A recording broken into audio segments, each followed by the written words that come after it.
শোনো, একটা মেয়ে স্বামীর সংসারে যখন স্বামী অত্যাচার করে বা শাশুড়ি অত্যাচার করে, সেই ক্ষেত্রে মেয়েরা ডিভোর্স নেওয়ার জন্য চেষ্টা করে।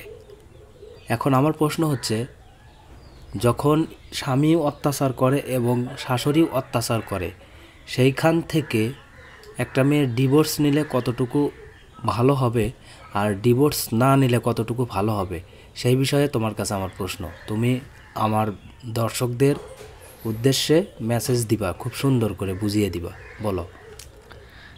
আমি বলি কি, ডিভোর্স না নেওয়াটাই বেটার।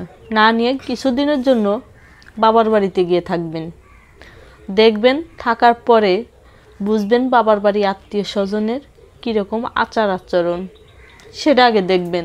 তারপরে দেখার পরে দেখবেন যে আপনার স্বামী যদি আপনাকে চায় বা আপনার স্বামী আপনার প্রতি যদি কোনো ভালোবাসা থেকে থাকে, তাহলে কিন্তু আপনাকে নিয়ে আবারও সংসার শুরু করবে।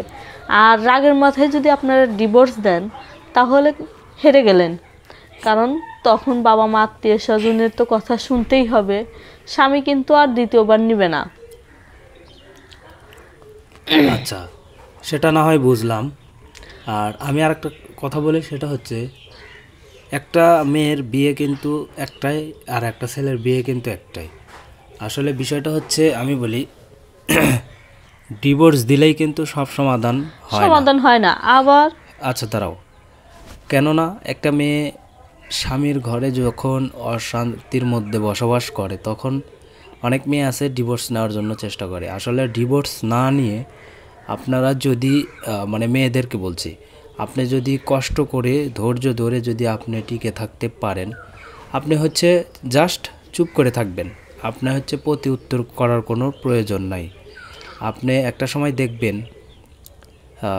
আপনার শাশুড়ি তো বেঁচে থাকবে না সারা জীবন।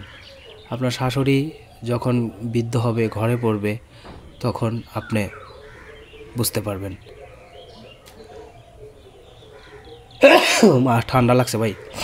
আর আপনার স্বামী যখন আপনাকে অত্যাচার করবে মায়ের কথা শুনে, তখন একটা সময় আপনার স্বামীও কিন্তু বুঝতে পারবে, তখন আপনাকেই কিন্তু কাজে লাগবে। আপনার স্বামী যতই আর একটা বিয়ে করুক না কেন, আপনার মতো কিন্তু কখনোই হবে না। তাই আমি আপনাদেরকে বলবো, কখনো ডিভোর্স নেওয়ার চিন্তা করবেন না। দরকার হলে কিছুদিন আলাদা থাকবেন, আপনার ভাবি যেটা বলছে, তবুও কখনো ডিভোর্স নেওয়ার চিন্তা করবেন না। আবার আরেকটা কথা বলি, অনেক স্বামীরাই আছে এইভাবে তো ডিভোর্স দিতে পারে না, কাবিনের টাকা দেওয়ার জন্য করে কি অত্যাচার করে, এদিকে ভালো সাজে মানুষের কাছে আর অন্যদিকে চিপা মার দেয়।